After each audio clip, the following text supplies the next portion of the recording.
कैसे हैं आप सभी लोग। आशा करता हूँ अच्छे होंगे, स्वस्थ होंगे। हम लोग रिलेटिव प्रोनाउन पे बातचीत कर रहे थे, तो आज हम लोग पढ़ने वाले हैं यूजेज ऑफ दैट के बारे में। आइए देखते हैं।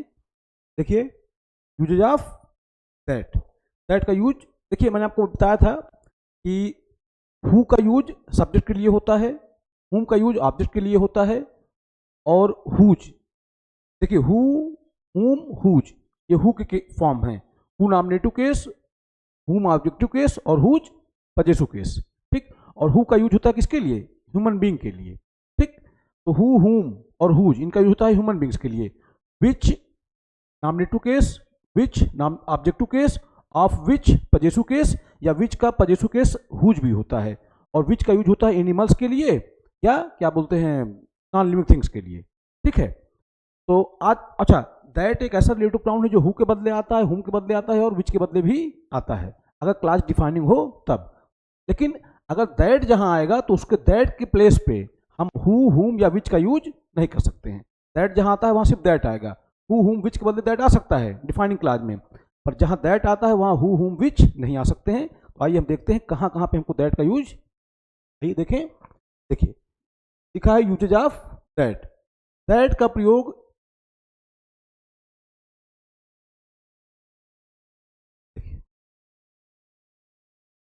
दैट का प्रयोग ह्यूमन बीइंग्स, देखिए दैट का प्रयोग ह्यूमन बीइंग्स, एनिमल्स तथा थिंग्स के लिए डिफाइनिंग क्लाज में नॉमिनेटिव केस तथा ऑब्जेक्टिव केस दोनों में होता है। देखिए मैंने आपको पहले बताया, अगर क्लाज हमारी डिफाइनिंग है, क्लाज हमारी क्या हो? डिफाइनिंग। नॉन डिफाइनिंग क्लाज में हु, हुम, विच इसके बदले दैट का यूज हो सकता नहीं है। अगर क्लाज डिफाइनिंग है तो हु, हुम और विच इन तीनों के बदले हम दैट का यूज कर सकते हैं। क्लाज कैसी होनी चाहिए? डिफाइनिंग। अच्छा, किसके लिए हो जाएगा? ह्यूमन बीइंग के लिए भी हो सकता है, एनिमल के लिए भी हो सकता है और थिंग्स के लिए भी हो सकता है। ह्यूमन बीइंग के लिए हो सकता है, इसका मतलब हु के बदले आ जाएगा, हुम के बदले आ जाएगा। एनिमल्स और थिंग्स के लिए हो सकता है, इसका मतलब विच के बदले भी आ जाएगा। ठीक। चाहे वो नॉमिनेटिव केस हो चाहे वो ऑब्जेक्टिव केस हो। क्लियर सी बात है। हु नॉमिनेटिव केस होता है, हुम हमारा ऑब्जेक्टिव केस होता है। ठीक। तो कुल मिलाकर कहने का सेंस ये है, अगर डिफाइनिंग क्लाज है तो दैट का यूज हु, हुम, विच इनके तीनों के बदले आ सकता है। ठीक। हु, हुम तथा विच के बदले डिफाइनिंग क्लाज में दैट का यूज किया जा सकता है। जैसे देखिए लिखा है this is the boy who या दैट हेल्प्ड मी। अब अगर मैं इसको ब्रेक करूं तो ब्रेक कैसे करूंगा? मैं लिखूंगा दिस इज द बॉय और लिखूंगा द बॉय हेल्प्ड मी। तो बताइए सब्जेक्ट की जरूरत है हमको, सब्जेक्ट की डिमांड है तो क्या लगना चाहिए था? हु, क्योंकि बॉय हमारा ह्यूमन बीइंग है तो हु लग गया। अब क्योंकि ये क्लास कैसी है? डिफाइनिंग क्लास है, तो आप दैट का यूज भी कर सकते हैं। तो यहाँ पे जो हु या दैट दोनों में से जो भी आप लगाएं किस तरह से आएगा? सब्जेक्ट की तरह से आएगा। आइए आगे देखते हैं। देखिए लिखा द वुमैन हुम या that I like most is my brother mother. अब अगर इसको मैं ब्रेक करूं तो क्या ब्रेक करूंगा?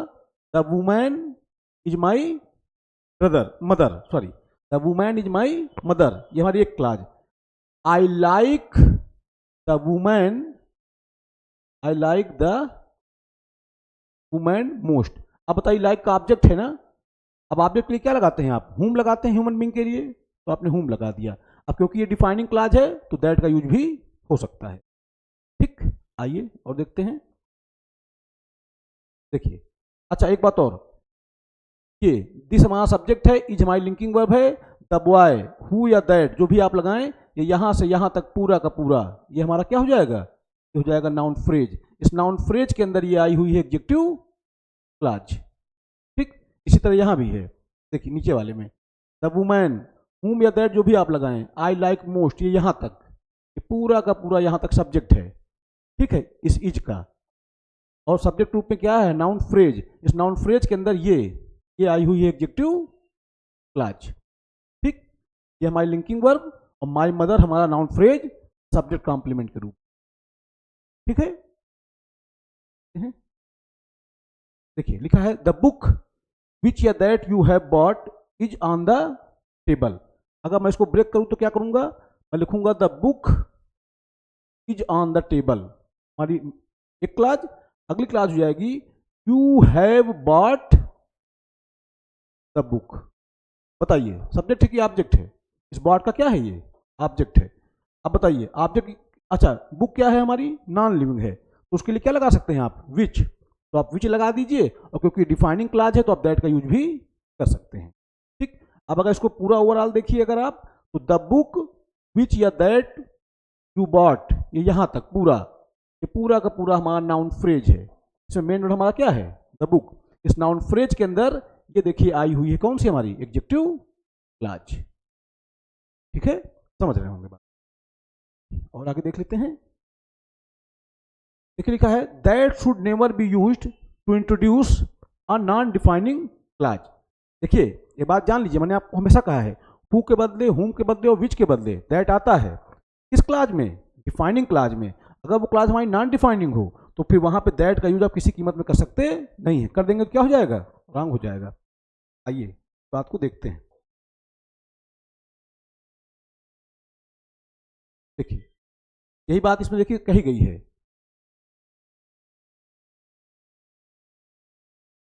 That should never be used to introduce a non defining clause. कहने का मतलब यह है कि नॉन डिफाइनिंग क्लाज में आप दैट का यूज कर सकते नहीं हैं। जैसे लिखा है she is a famous teacher that helps me. अब देखिए ये जो लिखा है she is a famous teacher, वह एक फेमस टीचर है। अब ये जो लिखा है दैट हेल्प्स मी, ये क्लास कैसी है हमारी, नॉन डिफाइनिंग। आपको बताया था नॉन डिफाइनिंग क्लास जहाँ स्टार्ट होती है वहाँ कामा, जहाँ खत्म होती है वहाँ कामा। हाँ ये अलग बात है कि अगर नॉन डिफाइनिंग क्लास से सेंटेंस खत्म हो रहा हो तो वहाँ आप क्या लगाते हैं, फुल स्टॉप लगाते हैं। अब देखिए कामा लगा है, ये क्लास क्या हो गई हमारी, नॉन डिफाइनिंग क्लास है। और नॉन डिफाइनिंग क्लास में आप दैट का यूज कर ही नहीं सकते हैं। नॉन डिफाइनिंग क्लास में ह्यूमन बीइंग के लिए हु या हुम का यूज करेंगे, एनिमल्स और थिंग्स के लिए विच का यूज करेंगे। ये गलत लिखा है ना, तो ये हमारा कैसे हो जाएगा, she is the teacher who helps me. अच्छा हु क्यों आया, क्योंकि इस फाइनाइट वर्ब क्या चाहिए हमको, सब्जेक्ट चाहिए। अगर मैं ब्रेक करूं तो क्या ब्रेक करूंगा, she is a famous teacher the teacher helps me, subject की जरूरत है, आपने क्या लगा दिया, हु। अब देखिए कामा लगा है, इसका मतलब क्लास कैसी है हमारी, नॉन डिफाइनिंग। अब यहां दैट आप लगा सकते नहीं है। आगे बढ़े, देखिए लिखा है I have seen a car, I have seen a car that I want two by. देखिए कामा लगा है, इसका मतलब क्लास कैसी है हमारी, नॉन डिफाइनिंग क्लास है। अब नॉन डिफाइनिंग क्लास है, दैट का यूज कर ही नहीं सकते आप, क्या लिखना पड़ेगा, I have seen a car which I want two by. समझ पा रहे होंगे। अच्छा अभी जो विच आया है सब्जेक्ट की तरह से आया कि ऑब्जेक्ट की तरह से, उसको ब्रेक कर लेते हैं।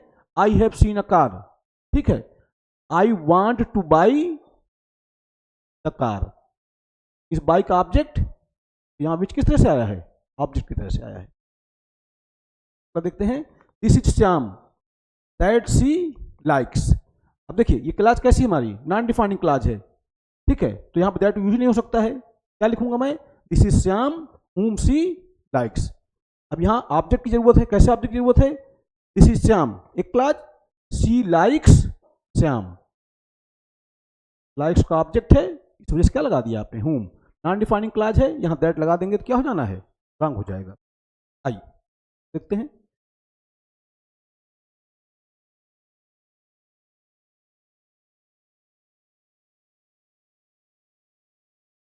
सम मोर एग्जाम्पल, कुछ और एग्जाम्पल देख लीजिए। लिखा है एवरी वन हु या that new Shyam liked him. अब एवरी वन हु या that new Shyam liked him. अब आप एक चीज देखिए,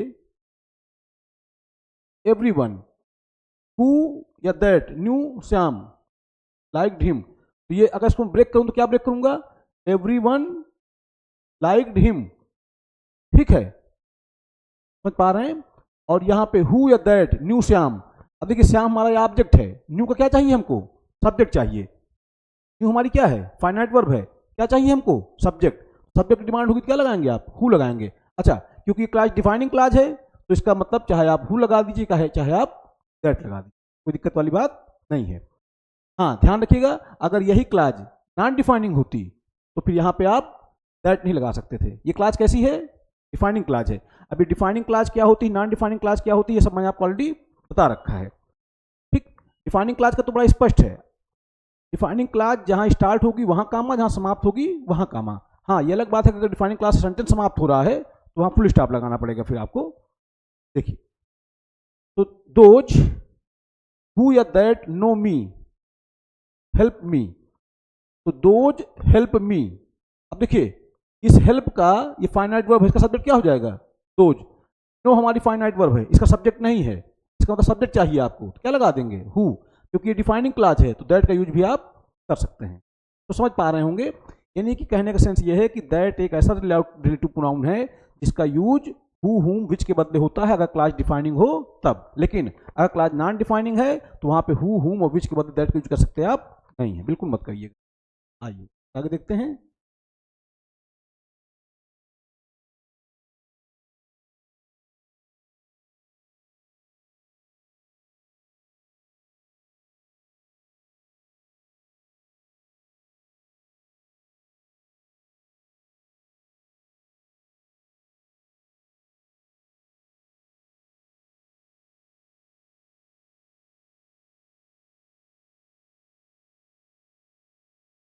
चलिए आगे बढ़े।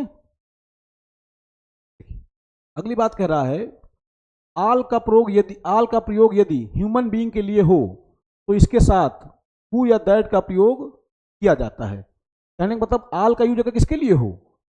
ह्यूमन बीइंग के लिए हो, तो फिर चाहे आप दैट का यूज कर दीजिए और चाहे हु का यूज कर दीजिए जिसकी जरूरत हो। ठीक है, मतलब दोनों दोनों यूज हो सकता है। जैसे लिखा है we now prefer all who, देखिए ये बात ये भी देखिए लिखी है we now prefer all who for persons, यानी आल का यूज अगर क्या कहते हैं ह्यूमन बीइंग के लिए हुआ है तो वहां प्राथमिकता यूज कर सकते हैं आप, चाहे हु लगाइए चाहे दैट लगाइए, पर प्रीफर किसको प्राथमिकता देंगे आप? प्राथमिकता आप देंगे किसको? Who co. ठीक है, देखिए लिखा है a welcome is extended to all who या दैट, हु या दैट विश टू कम। देखिए ह्यूमन बीइंग के लिए कुल मिलाकर बताऊं आपको, अगर आल का यूज ह्यूमन बीइंग्स के लिए होता है तो फिर उसके लिए चाहे आप हु लगाइए चाहे आप दैट लगाइए, दोनों दोनों क्या है? सही है। आगे बात करते हैं। देखिए लिखा है आल का यूज जब एवरीथिंग के लिए होता है, यानी किसी चीज के मतलब आल का यूज जब ह्यूमन बीइंग के लिए हो तो क्या, चाहे आप हु लगा दीजिए चाहे दैट लगा दीजिए, लेकिन आल का यूज जब एवरीथिंग के लिए होता है तो सिर्फ और सिर्फ दैट का यूज कर सकते हैं, हु हुम या विच का नहीं। ध्यान रखिएगा इस चीज को, अगर आल का यूज किसके लिए हो? एवरीथिंग के लिए हो, तो फिर क्या लगाएंगे आप? सिर्फ और सिर्फ दैट लगाएंगे। देखिए मैंने आपको बताया था हु हुम और विच इन सब के बदले दैट लग जाता है, पर दैट के बदले सिर्फ दैट यूज होता है। अब दैट कहाँ? अगर आल का यूज ह्यूमन बीइंग के लिए हो तब तो ठीक है, आप जो है लगा दीजिए, चाहे हु लगा दीजिए चाहे दैट लगा दीजिए। समझाता हूं मैं आपको, देखिए देखिए लिखा है a welcome is intended to all. अब ये आल जो आया है किसके लिए आया है? ह्यूमन बीइंग्स के लिए। भाई किसका वेलकम? आप वेलकम किसका करते हैं? आप ह्यूमन बीइंग का ही तो करेंगे। ये आल आया ह्यूमन बीइंग के लिए, तो अब रिलेटिव प्रोनाउन चाहे हु लगा दीजिए चाहे आप दैट लगा दीजिए। ठीक है, लेकिन प्रीफर किसको करते हैं लोग? हु को प्रीफर करते हैं। लगाने के लिए आप हु और दैट दोनों लगा सकते हैं, बट प्रीफर किसको किया जाता है? हु को प्रीफर किया जाता है। अब अगली बात क्या कह रहा है? अगली बात कह रहा है कि आल का यूज जब जब आल का यूज जब एवरीथिंग के लिए होता है तो सिर्फ दैट का प्रयोग करते हैं, हु हुम या विच का नहीं। अब जैसे देख लिखा है आल विच ग्लिटर्स इज नॉट गोल्ड। अब ये आल किसके लिए आया है? थिंग्स के लिए आया है। कुल मिला के आल का यूज अगर ह्यूमन बीइंग के लिए हो तो चाहे आप हु लगा दीजिए चाहे दैट लगा दीजिए, लेकिन आल का यूज अगर थिंग्स के लिए हुआ है तो फिर वहां रिलेटिव प्रोनाउन सिर्फ और सिर्फ क्या लगाएंगे आप? दैट लगाएंगे। विच हु या हुम का यूज कर देंगे तो क्या हो जाएगा? गलत हो जाएगा। अभी जो आल है लिखा है आल विच ग्लिटर्स इज नॉट गोल्ड। अब ये आल किसके लिए आया है? किसी चीज के लिए। सारी चीजें जो चमकने वाली हैं, सोना नहीं होती हैं, तो चीजें। तो फिर अब यहाँ पे आल का यूज हुआ किसके लिए? थिंग्स के लिए। अब यहाँ विच नहीं लगाएंगे, आप क्या लगाएंगे? दैट लगाएंगे। ध्यान रखिएगा, हु के बदले हुम के बदले और विच के बदले दैट आता है, मगर दैट जहां आता है वहां हु हुम विच का यूज आप कर सकते नहीं है। ठीक, देखिए लिखा है all that glitters is not gold. अब इसमें अगर आप ओवरऑल पूरा देखें तो ये जो लिखा है ऑल दैट ग्लिटर्स, ये पूरा का पूरा यहां तक ये हमारा नाउन फ्रेज है। इसमें मेन वर्ड हमारा क्या है? आल, प्रोनाउन। तो प्रोनाउन इक्वल टू नाउन, तो हो गया नाउन फ्रेज। और दैट ग्लिटर्स ये हमारा हो जाएगा क्या, ये टू क्लाज जो बता रहा है किसके बारे में, इस आल के बारे में। ठीक, तो आल इज नॉट गोल्ड, ठीक, और दैट ग्लिटर्स, दैट यहां सब्जेक्ट की तरह आया है। ठीक है, अच्छा एक बात मैं आपको क्लियर कर दूं, अब आपके मन में आ रहा होगा कि आल के साथ इज कैसे आ गया, मैं क्लियर कर दूं आपको। आल इज वेल और आल आर वेल, दोनों दोनों ठीक होता है। आप आल इज वेल कहिए तब भी ठीक है, आल आर वेल करिए तब भी ठीक है। क्यों? क्योंकि जब आल का यूज आप अनकाउंटेबल के लिए करेंगे, जब आल का यूज आप अनकाउंटेबल के लिए करेंगे तो अनकाउंटेबल नाउन के साथ वर्ब कैसा आता है, सिंगुलर आता है। और जब आल का यूज आप काउंटेबल नाउन के लिए करेंगे तो फिर प्लूरल वर्ब आ जाएगा। जैसे लिखा है आल इज वेल, अब जैसे मान लीजिए आपसे मैंने पूछा और भाई क्या हाल चाल है आपके, तो आपने कहा आल इज वेल, सब बढ़िया है, यानी कि अनकाउंटेबल नाउन। तभी आपने आल का यूज किसके लिए किया, अनकाउंटेबल के लिए, तो आपने लगाया इज। इसमें मैंने पूछा ओ भाई घर में कैसे हैं सब लोग, तो आपने कहा सभी लोग बढ़िया हैं, आल आर वेल। तो आल के साथ वर्ब सिंगुलर भी आता है, प्लूरल भी आता है। हमको ये देखना होता है कि उस आल का यूज किया किसके लिए गया है। अगर सिंगुलर के लिए, अगर काउंटेबल के लिए किया गया है तो प्लूरल वर्ब आएगा, अगर आल का यूज अनकाउंटेबल के लिए हुआ है तो सिंगुलर वर्ब आएगा। ठीक है, इसलिए परेशान मत होइएगा कि आप सोचें कि आल के साथ इज कैसे आ गया। ठीक, आल का यूज थिंग्स के लिए हुआ है, चीजों के लिए हुआ है। ठीक है, तो यहां पे इज आ गया। फिर देखिए लिखा है all the apples which fall are eaten by them. अब बताइए ये विच का यूज किसके लिए हुआ है, एप्पल्स के लिए। वस्तुएं हैं कि नहीं, थिंग्स हैं, थिंग्स के लिए विच नहीं क्या। आल का यूज अगर थिंग्स के लिए हो तो फिर रिलेटिव प्रोनाउन के रूप में हम सिर्फ और सिर्फ दैट का यूज कर सकते हैं, हु, हुम और विच का यूज नहीं करेंगे। तो all the apples that fall are eaten by them. ठीक, समझ पा ही रहे होंगे। और आगे देखते हैं।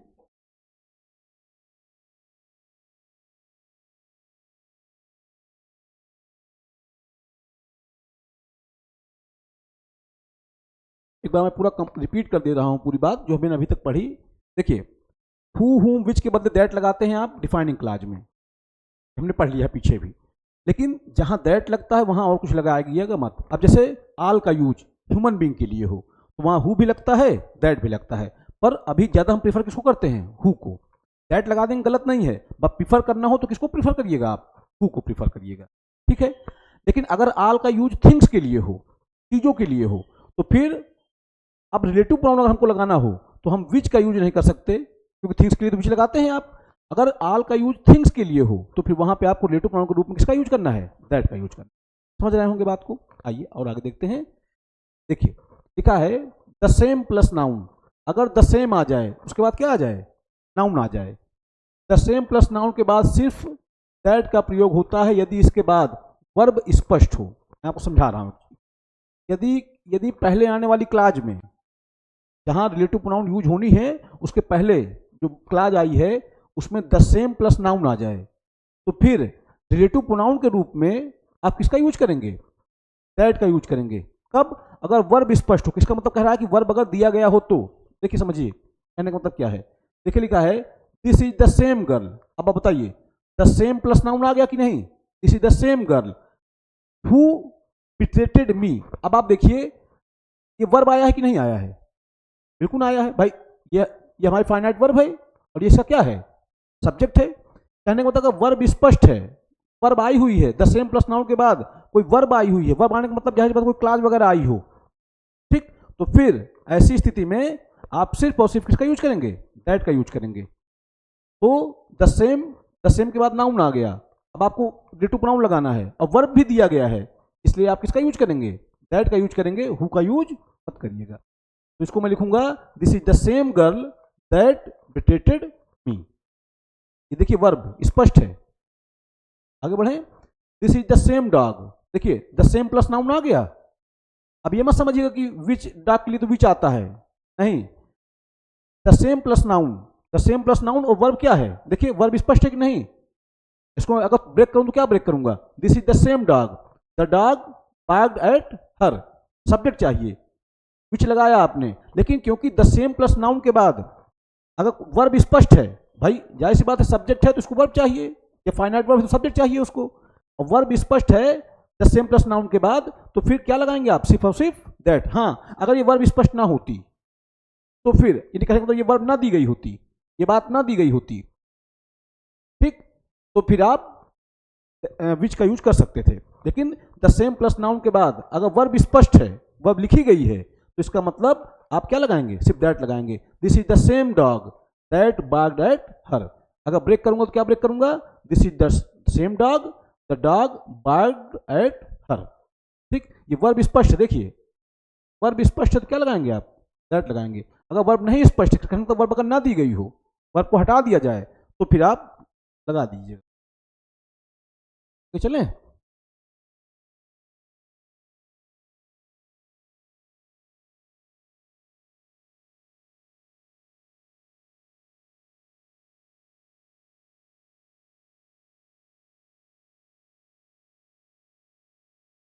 देखिए लिखा है इंट्रोगेटिव प्रोनाउंस हु, हुम, हुज, विच, व्हाट के बाद रिलेटिव प्रोनाउन के रूप में दैट का यूज होता है। मान लीजिए इंट्रोगेटिव प्रोनाउन आ जाए, कौन कौन से, हु का यूज यहाँ पे इंट्रोगेटिव प्रोनाउन की तरह हो, रिलेटिव प्रोनाउन की तरह से ना हो। हुम का यूज इंट्रोगेटिव प्रोनाउन की तरह से हो।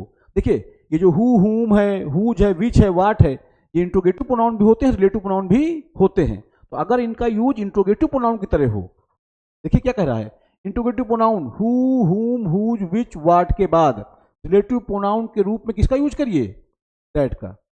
ठीक, अगर ये इंट्रोगेटिव प्रोनाउन आ जाए और इनके लिए हमको अगर रिलेटिव प्रोनाउन लगाना हो तो दैट लगाइए। ठीक, अच्छा एक चीज और, ऊपर वाली बात में आपको डाउट ना रह जाए, देखिए मैंने ये कहा तो समझिएगा, मैंने आपसे ये कहा कि द सेम प्लस नाउन के बाद अगर वर्ब स्पष्ट हो तो क्या लगाएंगे आप, दैट लगाएंगे। अब जाहिर सी बात है, अगर मैं कहूँ this is the same dog, तो इसका कोई मीनिंग भी तो नहीं होगा, इसका तो कोई बात तो आगे कहनी पड़ेगी ना। तो इसका मतलब ये आपने क्लाज लगाई, अब क्लाज लगाई तो ये क्लाज को चाहिए सब्जेक्ट और वर्ब, तो वर्ब स्पष्ट है, तो यहाँ पे आप विच नहीं लगाएंगे, क्या लगाएंगे आप, दैट लगाएंगे। पढ़ते हैं,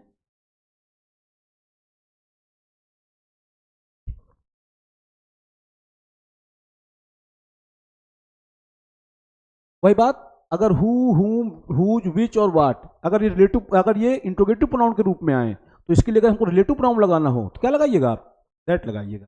जैसे देखिए लिखा है who that she knows has cheated her. अब देखिए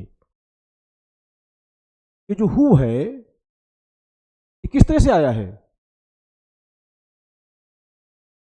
इंट्रोगेटिव प्रोनाउन की तरह से आया है, तभी देखिए क्या है, क्वेश्चन मार्क लगा हुआ है।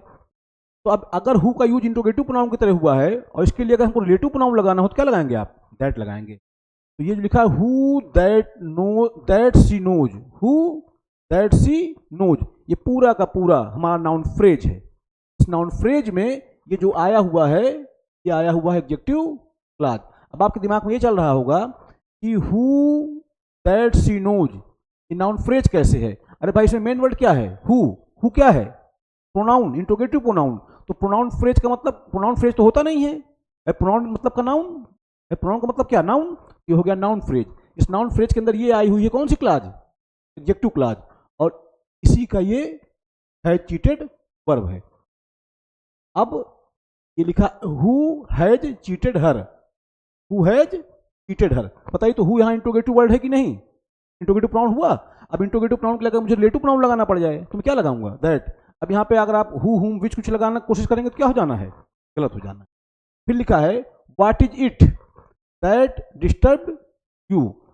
अब देखिए व्हाट इज इट, क्वेश्चन तो पूछ रहा है।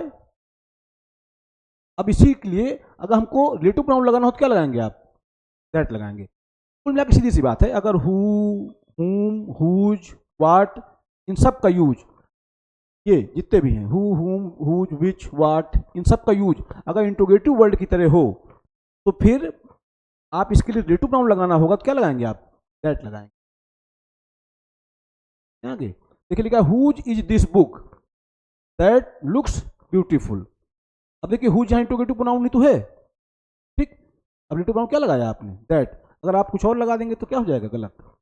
आगे देखिए superlative degree, everything, nothing, the plus only, मतलब the only, any, few, little के बाद दैट का प्रयोग होता है, हु, हुम, विच का नहीं।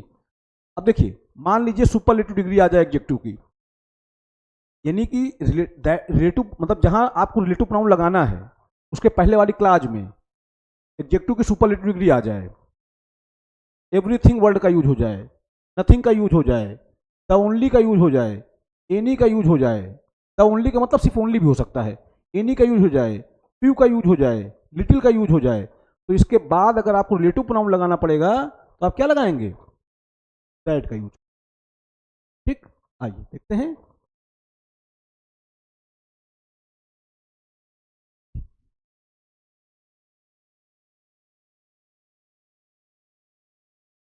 देखिए लिखा है she is the most beautiful girl. अब देखिए, अब बताइए ये जो मोस्ट ब्यूटीफुल है क्या एडजेक्टिव की सुपरलेटिव डिग्री नहीं है? सुपरलेटिव डिग्री है। अब मुझको रिलेटिव प्रोनाउन लगाना है, तो अब रिलेटिव प्रोनाउन यहाँ हुम तो लग ही नहीं पाएगा, क्या लगेगा यहाँ पे? दैट लगेगा, क्योंकि एडजेक्टिव की सुपरलेटिव डिग्री आ जाए और उसके बाद हमको रिलेटिव प्रोनाउन लगाना हो तो सिर्फ दैट का यूज करते हैं, अभी बताया मैंने आपको। तो यहाँ पे क्या हो जाएगा? दैट। अच्छा, अब ये दैट सब्जेक्ट की तरह कि ऑब्जेक्ट की तरह, तो वो तो आपको ब्रेक करके पता लग जाएगा। ब्रेक करें तो क्या ब्रेक कर देंगे हम ब्रेक करेंगे she is the most beautiful girl, एक बात। दूसरी बात हो जाएगी I know the girl, object. यहाँ पे दैट किस तरह आया है? ऑब्जेक्ट की तरह से, ये बात ठीक नहीं, यहाँ क्या हो जाएगा? दैट। इसको मैं लिख दूंगा she is the most beautiful girl that I know. फिर देखिए लिखा है I have given him everything, I have given him everything. अब बताइए पहले आने वाली क्लास में एवरीथिंग का यूज हो गया, इसका मतलब अब अगर मुझे रिलेटिव प्रोनाउन लगाना हो तो मैं क्या लगाऊंगा? दैट लगाऊंगा। अभी अभी बताया आपको, ठीक। ये विच नहीं, क्या? That. I have given him everything that I had. अब यहां आप विच लगा देंगे तो क्या गलत हो जाएगा। फिर लिखिए, देखिए लिखा है इस कैपिटल में रहेगा ना, this is the only book. अब देखिए ओनली प्लस नाउन आ गया, अब मुझे अगर रिलेटिव नाउन लगाना हो तो क्या लगाऊंगा? दैट। तो this is the only book, यहां विच नहीं, क्या? दैट कैन हेल्प यू, और सब्जेक्ट की तरह से है इसका सब्जेक्ट ना। तो this is the only book that can help you. I do nothing. अब देखिए नथिंग आ गया, पहले आने वाली क्लास में नथिंग आ गया, अभी पढ़ाया मैंने, सुपरलेटिव डिग्री आ जाए, एवरीथिंग आ जाए, नथिंग आ जाए, द ओनली आ जाए, एनी आ जाए, फ्यू आ जाए, लिटिल आ जाए, तो फिर अगली क्लास में जहां रिलेटिव प्रोनाउन लगाना है उसकी शुरुआत किससे करेंगे आप? दैट से करेंगे।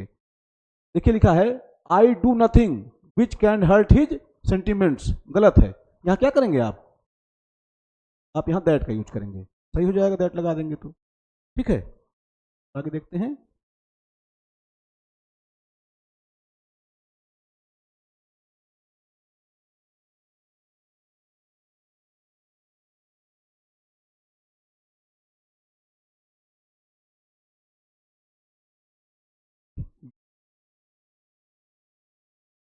देखिए लिखा है I do nothing that can hurt his sentiments. ठीक है, नथिंग आ गया है तो दैट लगाएंगे आप। एनी बुक, देखिए एनी आ गया, अब विच नहीं लगेगा, क्या लगाएंगे आप? That.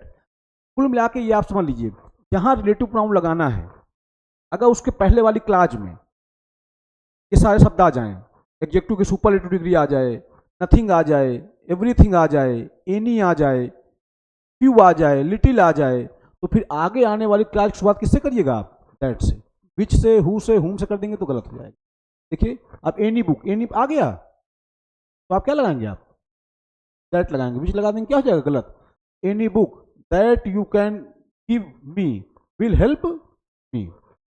C has last the few आ गया, अब आप विच नहीं लगा सकते, क्या लगाएंगे? दैट लगाएंगे। She has last the few books she bought yesterday, तो she has last the few books that she bought yesterday. She has bought नहीं, यस्टरडे आ गया, पास्ट ऑफ टाइम है तो पास्ट इंफिनिट टेंस में लिखिएगा। तो she has last the few books that she bought yesterday. अब यहाँ दैट ही लगेगा क्योंकि द फ्यू आ गया ना, अभी बताया आपको, फ्यू आ जाए, लिटिल आ जाए। ठीक, फिर देखिए लिखा है I have spent the little money, little आ गया, अब आप क्या लगाएंगे? दैट लगाएंगे। I have spent the little money which I borrowed from you, which नहीं, क्या? That. I have spent the little money that I borrowed from, तो देख लीजिएगा हु के बदले, हुम के बदले और विच के बदले दैट आता है, लेकिन दैट जहां आता है वहां हु हुम विच का यूज ना करें आप। देखते हैं, फिर देखिए लिखा है it plus be form of verb के बाद यदि प्रोनाउन या नाउन का प्रयोग हो तो हु हुम का यूज हो सकता है, किंतु it plus be form of verb के बाद प्रॉपर नाउन के बाद सिर्फ और सिर्फ किसका यूज करें आप, दैट का यूज ज्यादा बेहतर माना जाता है। कहने का मतलब ये है, समझा रहा हूं मैं आपको। देखिए, अगर लिखा हो इट इसके बाद be form of verb, be form of verb का मतलब क्या, is am are was verb, यानी इट के बाद बी फॉर्म ऑफ वर्ब आए, उसके बाद सब्जेक्ट कॉम्प्लीमेंट आए, ठीक है। जैसे ऐसे लिख दूं मैं, it is Preeti, it is Preeti. अब अगर मुझे अब हमको रिलेटिव प्रोनाउन लगाना पड़ जाए तो फिर आप क्या करिएगा, दैट का यूज करिए, ठीक, समझिएगा। It plus be form of verb, be form of verb का मतलब होता है is am are was were, और इसके बाद कॉम्प्लीमेंट के रूप में कोई क्या आ जाए, प्रोनाउन आ जाए या नाउन आ जाए, तो फिर आप हु हुम का यूज कर सकते हैं। लेकिन अगर प्रॉपर नाउन आ जाए, किसका करते हैं आप, दैट का यूज करते हैं। कुल मिला के मैं ये कह रहा हूं कि it plus be form of verb के बाद कॉम्प्लीमेंट के रूप में कोई प्रोनाउन आ जाए, कॉम्प्लीमेंट के रूप में कोई नाउन आ जाए, तो फिर अगर हमको रिलेटिव प्रोनाउन वाला लगाना हो तो हु हुम दैट हम तीनों लगा सकते हैं, कोई दिक्कत वाली बात नहीं है। पर दैट के यूज को ज्यादा बेहतर माना जाता है। ज्यादा बेहतर का मतलब, कुल मिला के मेरा कहने का मतलब ये है, it is plus be form of verb के बाद अगर कॉम्प्लीमेंट के रूप में कोई प्रोनाउन आता है या कोई नाउन आता है तो ज्यादा बेहतर है आप दैट का यूज करें। यूज कर सकते हैं आप हु हुम का, पर ज्यादा बेहतर क्या है, हम दैट का यूज करें। ज्यादा बेहतर होने का मतलब ये है कि आप दैट का यूज ही करें, ठीक। और अगर it is plus be, it plus be form of verb के बाद कोई प्रॉपर नाउन आ गया तो दैट का यूज ही किया ही जाता है एक्चुअली, ठीक है। आइए देख लेते हैं, जैसे लिखा है इट वाज श्याम। अब देखिए, इट के बाद बी फॉर्म ऑफ वर्ब है, फिर ये प्रॉपर नाउन आ गया, ठीक है। हु हेल्प्ड मी, आप लगा सकते हैं हु, पर ज्यादा बेहतर क्या है, दैट।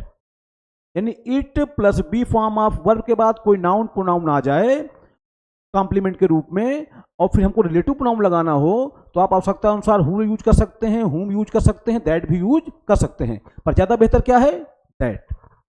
आइए देखिए, सही ये भी है, पर यहां ज्यादा बेहतर क्या है, ये वाला, it was Shyam that helped me, ये ज्यादा बेहतर है। फिर it was Preeti whom I love, तो अब देखिए हुम ठीक है, it be form of verb proper noun, अब आप यहां हुम लगा दीजिए, ठीक है, बट ज्यादा बेहतर क्या है, दैट। मुझे लिखना चाहिए it is Preeti that I love, ठीक, ऑब्जेक्ट है ना, इट इज प्रीति एक क्लॉज, आई लव प्रीति, तो ऑब्जेक्ट की तरह है, हुम आ गया। और क्योंकि प्रॉपर नाउन है, it plus be form of verb proper noun है, तो आप बेहतर क्या लगा दीजिए, दैट, ठीक, समझ पा रहे हैं। देखते हैं,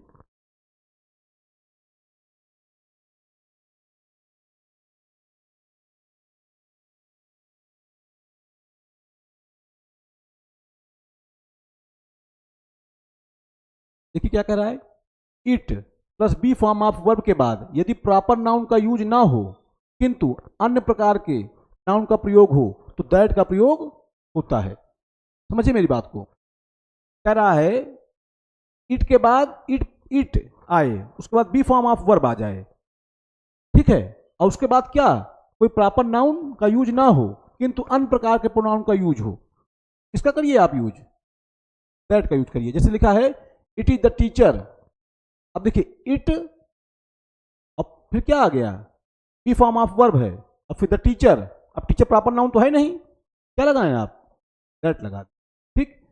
it is careless driving, it is careless driving, अब देखिए इट है, बी फॉर्म ऑफ वर्ब है, अभी अन्य चीज है, ये प्रॉपर नाउन तो नहीं है ना, अब दैट लगा देखिए, फिर से देखिए, पीछे वाली बात में आपको कोई डाउट नहीं होना चाहिए। देखिए इसमें क्या लिखा है,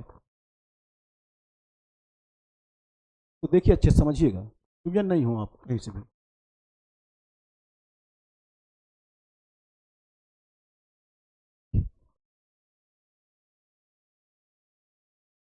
it plus be form of verb के बाद यदि कोई प्रोनाउन या नाउन का प्रयोग हो तो हु हुम का यूज हो सकता है, किंतु it plus be form of verb के बाद अगर प्रॉपर नाउन आए तो इसके बाद सिर्फ दैट के यूज को ज़्यादा बेहतर माना जाता है।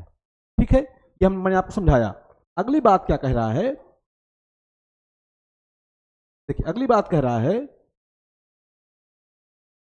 कि it plus be form of verb के बाद प्रॉपर नाउन का यूज ना हो किंतु अन्य प्रकार के नाउन का यूज हो तो फिर दैट का प्रयोग होता है।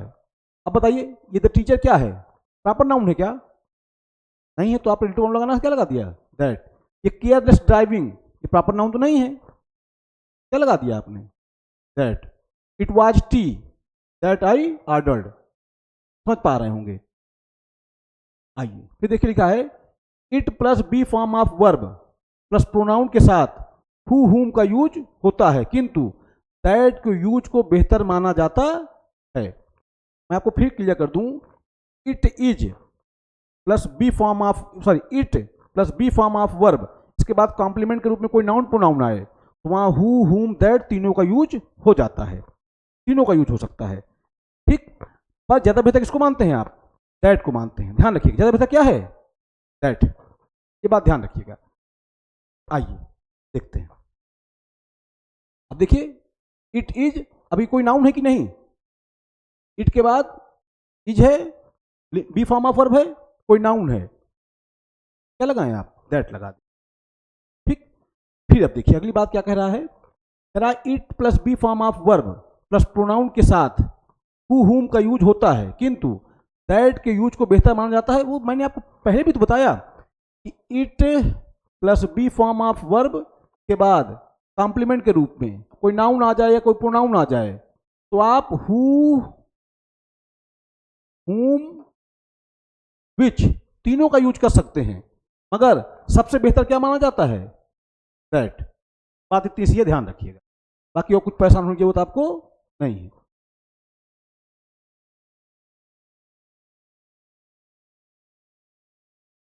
देखिए it be form of verb Preeti, whom I love ये भी सही है, दैट आई लव ये भी सही है, ज्यादा बेहतर क्या है दैट। फिर it is, it be form of verb कोई नाउन, ठीक, तो आप दैट का यूज कर दीजिए। ठीक, आप हु हुम विच का यूज भी कर सकते हैं, गलत वो भी नहीं है, पर ज्यादा बेहतर क्या है आप लगाइए दैट। ज्यादा बेहतर मतलब आपको दैट ही लगाना है, इस तरह समझ लीजिए, बात खत्म। फिर it plus be form of verb के बाद प्रोनाउन आ जाए तो फिर क्या हु हुम का यूज कर सकते हैं, पर ज्यादा बेहतर क्या है दैट। अरे वही मुद्दे की एक मुख्य बात तो यही हुई कि it plus be form of verb के बाद कॉम्प्लीमेंट के रूप में अगर कोई नाउन या प्रोनाउन आता है तो फिर आप हु हुम विच का यूज तो कर सकते हैं, पर सबसे बेहतर है आप दैट लगाइए। तो कुल मिला के आपको लगाना दैट है, बात खत्म। आइए देख लेते हैं।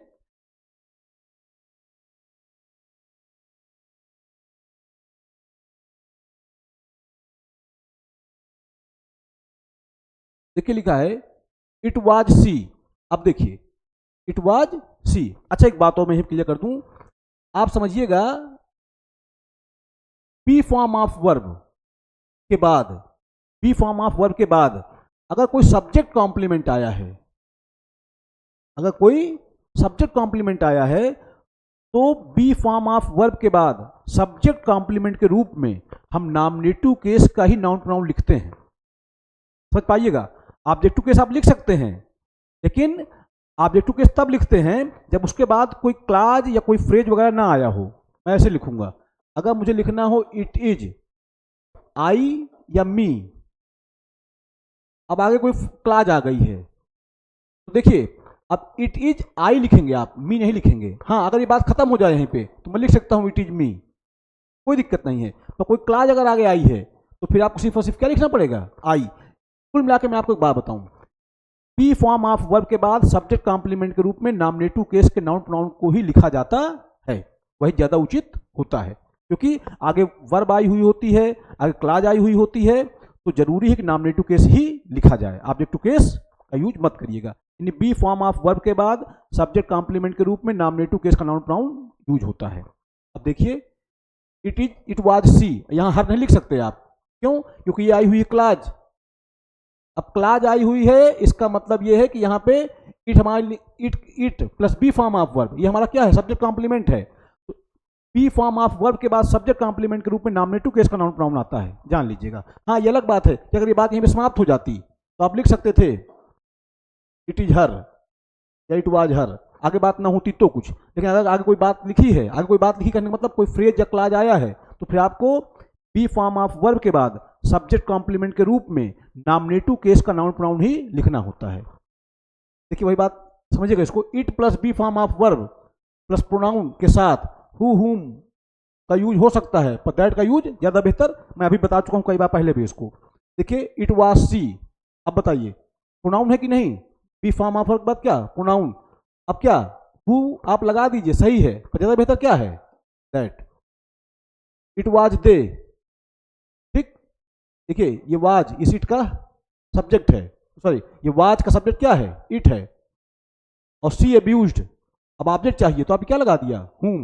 लेकिन it plus be form of verb के बाद नॉमिनेटिव केस का नाउन प्रोनाउन आएगा, और अगर रिलेटिव प्रोनाउन लगाना हो तो आप लगा सकते हैं हु हुम, विच भी लग जाएगा अगर नॉन लिविंग है तो, ठीक है। लेकिन आपको यह ध्यान रखना है सबसे बेहतर क्या है दैट, सबसे बेहतर दैट का मतलब कुल मिला आपको दैट लगाना है, बात खत्म। तो it was they that she abused, समझ पा रहे हैं? आइए और देख लेते हैं।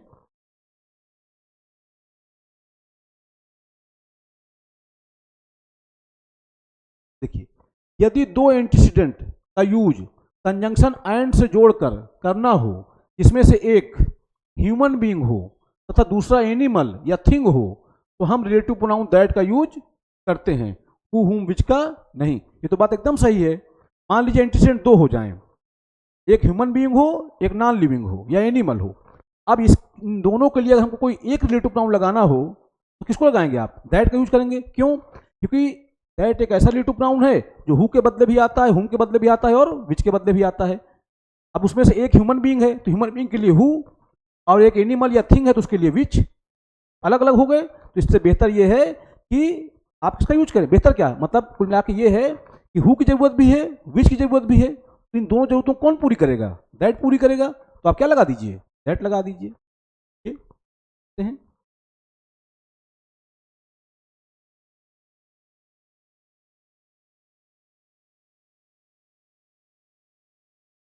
देखिए लिखा है the boy and his horse.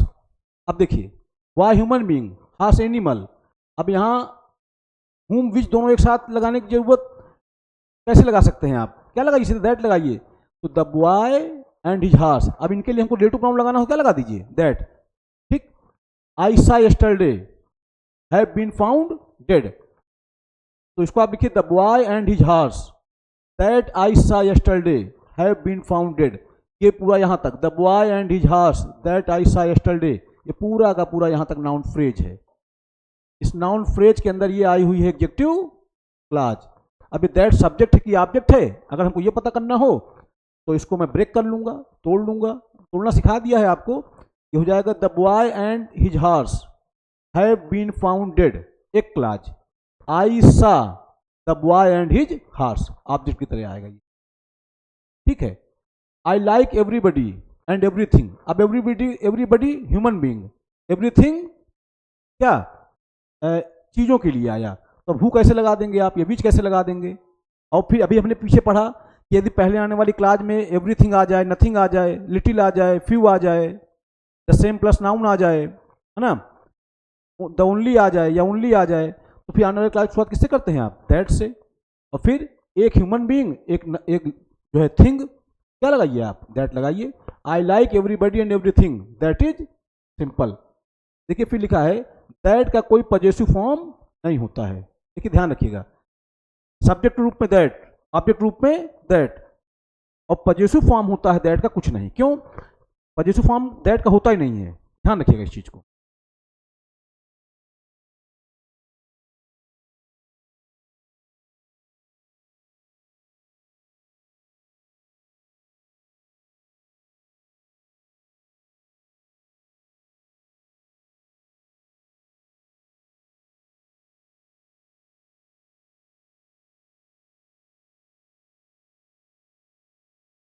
आप ध्यान अच्छे से बताइए, दैट का यूज हम किसके लिए करते हैं?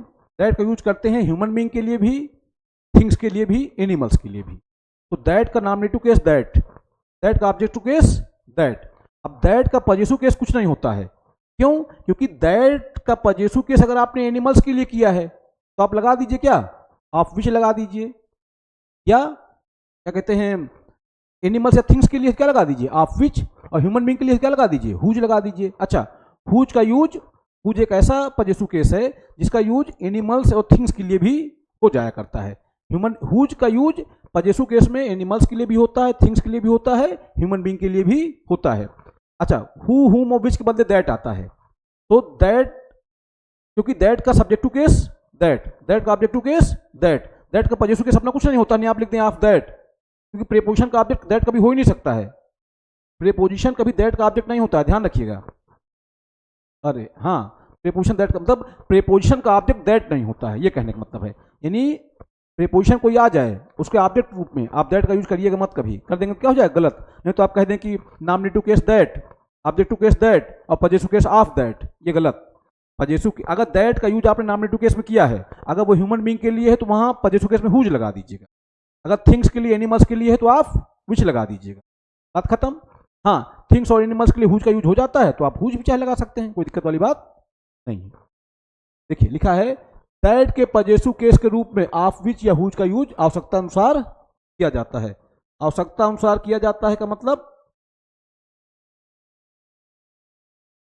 आवश्यकता अनुसार किया जाता है का मतलब यह है कि भाई ऑफ विच का यूज कर दीजिए किसके लिए, एनिमल्स और थिंग्स के लिए, और हुज का यूज किस कर दीजिएगा, ह्यूमन बीइंग के लिए। ठीक, अच्छा, हुज का यूज थिंग्स और एनिमल्स के लिए भी हो जाता है तो कोई दिक्कत वाली बात नहीं। देखिए लिखा है the boy of that mother comes here is my friend. भाई प्रीपोजिशन के बाद दैट का यूज नहीं हो सकता है, ध्यान रखिएगा, ये बात मैंने आपको बताई कि प्रीपोजिशन का ऑब्जेक्ट कभी भी दैट होता नहीं है। अब मुझे पॉजेसिव केस लगाना है, ये बात अगर मैं तोड़ूं तो कैसे तोड़ूंगा, the boy is my friend, एक क्लाज, और फिर लिखूंगा the boy's mother comes here. अब यहां पॉजेसिव केस की जरूरत है मुझको, तो अब आप बताइए दैट का यूज, कि जो बॉय आया है, अब इसका मुझे पॉजेसिव केस चाहिए, तो अब बताइए पॉजेसिव केस में बॉय, बताइए लिविंग की नॉन लिविंग, लिविंग, और लिविंग भी क्या है, ह्यूमन बीइंग है, तो ह्यूमन बीइंग के लिए क्या लगता है, हुज, तो पॉजेसिव केस लगा दिया आपने, हुज। तो the boy whose mother comes here, ये पूरा का पूरा यहाँ पे नाउन फ्रेज, इसके अंदर आई हुई एडजेक्टिव क्लॉज, ये वर्ब, फाइनाइट वर्ब इसी का। कुल मिला के मैं ये कह रहा हूं कि दैट का यूज हु के बदले होता है, हुम के बदले होता है, विच के बदले होता है, तो हम जानते ही हैं, क्योंकि दैट का नॉमिनेटिव केस दैट, दैट का ऑब्जेक्टिव केस भी दैट, दैट का पॉजेसिव केस ऑफ दैट नहीं होता है। अब वहां दैट का पॉजेसिव केस के लिए आवश्यकता अनुसार चाहे आप विच लगा लीजिए और चाहे हुज लगा दीजिए। ऑफ विच कब, एनिमल और थिंग्स के लिए, और हुज कब, ह्यूमन बीइंग के लिए। हाँ, हुज का यूज थिंग्स और एनिमल्स के लिए भी होता है तो आप लगा सकते हैं, इससे कोई मुझे दिक्कत नहीं है। अब आप देखिए आगे क्या लिखा है, लिखा है the book of that colour. अब बताइए ऑफ दैट हो ही नहीं सकता है कभी, मुझे लिखना पड़ेगा the book of which colour is black is mine, या the book whose colour is black is mine. ठीक, अब इसको मैंने पीछे समझाया है आपको। अब इसमें अगर आप ऐसे लिख दें, हुज हटा दें, तो ये लिखा है the book of which colour is black, ये पूरा यहां तक नाउन फ्रेज है। क्या है, ये नाउन फ्रेज है। इस नाउन फ्रेज के अंदर ये देखिए आई हुई है प्रीपोजिशन फ्रेज, ये जो विच कलर इज ब्लैक, ये हमारी नाउन क्लॉज है। इसी नाउन क्लॉज से पहले आया प्रीपोजिशन, जिसने बना दिया प्रीपोजिशन फ्रेज।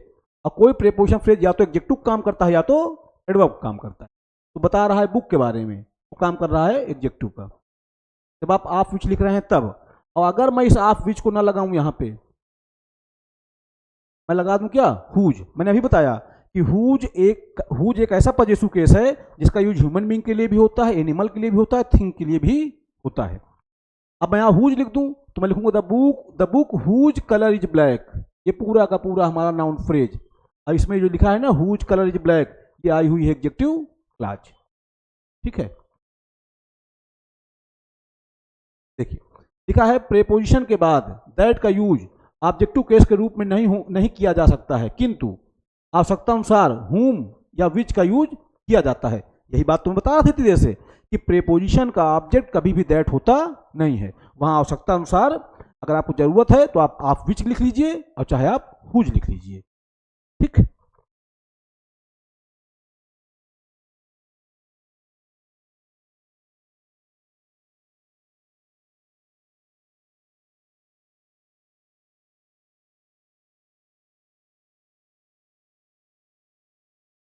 देखिए that has no possessive case, ठीक है, and can not take a preposition before it. देखिए द किंग्स इंग्लिश है ना, उसके संदर्भ से मैंने बात लिख दी। वही बात मैं आपको जो बता रहा था वही बात इसमें लिखी हुई है कि दैट का कोई पॉजेसिव फॉर्म नहीं होता है, इसलिए इसके पहले कभी प्रीपोजिशन का यूज, कुल मिला के दैट प्रीपोजिशन का ऑब्जेक्ट कभी नहीं हो सकता है। आवश्यकता अनुसार आप विच लिख दीजिए अगर पॉजेशन शो करना है, या तो आप हुज का यूज कर दीजिए। देखिए लिखा है this is the boy to that I talk, गलत, टू के बाद दैट कैसे असंभव। This is the boy to whom, अच्छा हुम क्यों आया, क्योंकि टू प्रीपोजिशन है, प्रीपोजिशन के बाद हमेशा ऑब्जेक्ट टू केस का नाउन प्रोनाउन, तो ये टू हुम हो गया, ये सही है।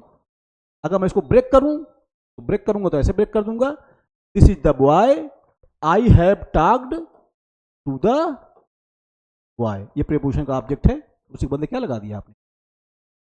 ठीक है, फिर देखिए लिखा है यदि प्रीपोजिशन का प्रयोग वर्ब के बाद किया जाता है तो relative pronoun whom, which, that का प्रयोग प्रायः सेंटेंस से हटा दिया जाता है। मैं समझा रहा हूं आपको।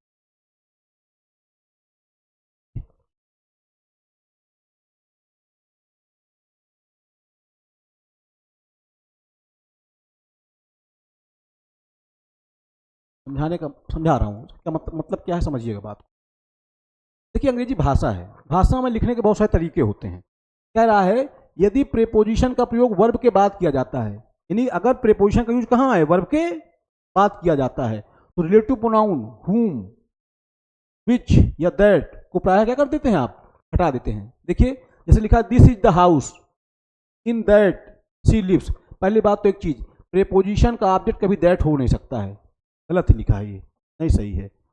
अब देखिए this is the house in which she lives, अब ये जो लिखा है ना इन विच शी लिव्स, वो ये कहने की कोशिश कर रहा है कि अगर प्रीपोजिशन का ऑब्जेक्ट, अगर प्रीपोजिशन वर्ब के बाद आए जहां पे उसका ऑब्जेक्ट अंडरस्टूड हो, तो आप रिलेटिव प्रोनाउन के रूप में विच को, दैट को, इनको हटा भी सकते हैं। पहली बात तो देखिए यहां पे इन दैट हो ही नहीं सकता है, दरअसल ये बात लिखी कैसे है, थोड़ा समझने की कोशिश करिएगा, ये अच्छा सेंटेंस है। ये ऐसे लिखा है दिस इज द हाउस, फिर she LIV lives in the house, ये ऐसे है। अब ये बताइए इन के बाद ये हाउस प्रीपोजिशन, अब कहने का मतलब आप बताइए जो प्रीपोजिशन आई है ये वर्ब के बाद आई है, यहां पे इसका ऑब्जेक्ट अंडरस्टूड है, ठीक, अंडरस्टूड है, यानी कोई चीज अंडरस्टूड होती है तो उसको लिखने की इतनी आवश्यकता नहीं पड़ती है। तो यही कहने के बाद कह रहा है कि अगर प्रीपोजिशन का यूज वर्ब के बाद हुआ हो और उसका ऑब्जेक्ट क्या हो, वहां पे अंडरस्टूड हो, तो फिर रिलेटिव प्रोनाउन आप ना भी लगाएं तो कोई दिक्कत वाली बात नहीं है। देखिए जैसे लिखा है this is the house in which she lives, आप लगा देंगे तब भी गलत नहीं है। इसी बात को मैं लिख सकता हूं this is the house that she lives in. अब देखिए अगर ये इन यहां आ जाए तो गलत हो जाए, क्योंकि वर्ब के बाद आया है तो आप दैट लगा सकते हैं, और जब प्रीपोजिशन वर्ब के बाद आती है तो ये हट भी जाएंगे तो कोई दिक्कत नहीं होगा, सेंटेंस सही माना जाएगा। देखिए this is the house which she lives in, समझ रहे हैं बात को। देखिए पहला क्यों गलत है, क्योंकि इन प्रीपोजिशन के बाद दैट आता नहीं है, गलत। दूसरा सही है, ठीक है, क्योंकि विच का यूज हो सकता है।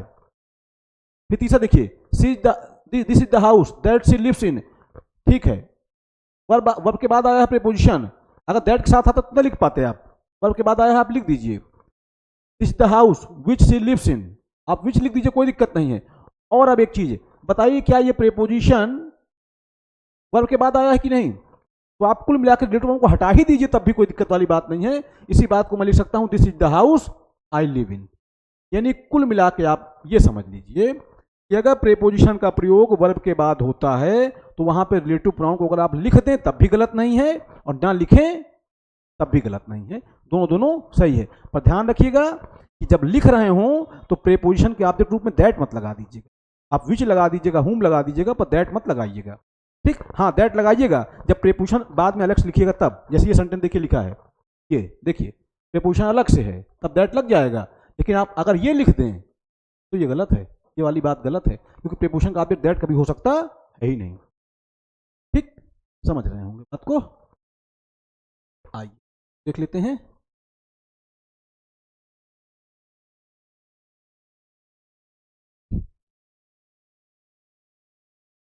हो गया है? अच्छा, और एग्जाम देख लीजिए, देखिए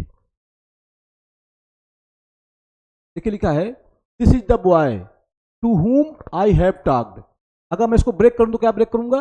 मैं ब्रेक करूंगा, this is the boy I have talked to the boy. इस टू का ऑब्जेक्ट क्या है? The boy. अब मुझे रिलेटिव प्रोनाउन लगाना है तो मैं लिख दूंगा, this is the boy to whom I have talked. अब एक बात देखिए, this is the boy I have talked to the boy. अब आप मुझको बताइए, जो प्रीपोजिशन आया है वर्ब के बाद आया है कि नहीं? आया है। तो अब अगर मुझको रिलेटिव प्रोनाउन लगाना हो तो मैं चाहे रिलेटिव प्रोनाउन हटा भी दूंगा तब भी गलत नहीं होगा, ठीक? अब देखिए, this is the boy that I have talked to, ये भी सही है, लेकिन टू दैट नहीं हो सकता था, टू बाद में लिखा है, आप लगा दीजिए। अब एक चीज समझिएगा, अब आपको ये लगेगा कि प्रीपोजिशन तो कभी अकेले आता ही नहीं है। प्रीपोजिशन वो शब्द होते हैं जो हमेशा नाउन प्रोनाउन से पहले आते हैं, और जब कोई प्रीपोजिशन नाउन प्रोनाउन से पहले आता है बनाता है प्रीपोजिशन फ्रेज। तो एक चीज ध्यान रखिएगा, ये जो टू लिखा है, टू के बाद जो आपको लिखा है कुछ नहीं है, एक्चुअली इसका ऑब्जेक्ट क्या है? वो अंडरस्टूड है, इसलिए नहीं लिखा गया है। इसी बात को मैं ऐसे लिख सकता हूं, this is the boy whom I have talked to. या अब क्योंकि ये वर्ब के बाद आया है प्रीपोजिशन, तो आप प्रोनाउन क्या कर दीजिए? हटा ही दीजिए, कोई दिक्कत नहीं है। This is the boy I have talked to, सब सही है, ठीक है? समझ पा रहे होंगे। अगला देख लीजिए, जब दैट किसी एंटीसीडेंट को रिफर नहीं करता है तो इसको हटा दिया जाता है। कुल मिला के ये कहने का मतलब है, दैट का यूज अगर हो और दैट का कोई एंटीसीडेंट ना आया हो, उसको क्या कर दीजिए? आप हटा दीजिए, कोई दिक्कत नहीं है। जैसे देखिए लिखा है, the more that I try to pacify him the angrier he become. अब देखिए कहा दैट जब किसी एंटीसीडेंट को रिफर नहीं करता है तो उसको क्या कर देते हैं? आप हटा देते हैं।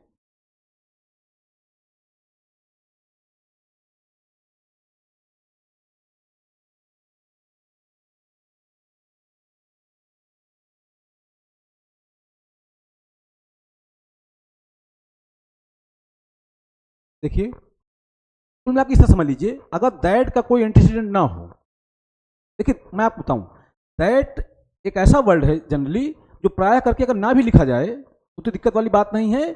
तब अगर वो किसी के लिए नहीं आया है तब हटा दीजिए उसको, क्या ही दिक्कत है?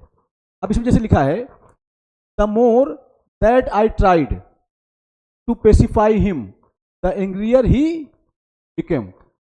अब ये जो दैट है इसको आप ना भी लिखिए तो कोई दिक्कत बात नहीं है। द मोर आई ट्राइड, ये दैट लिखने की जरूरत हमको है ही नहीं।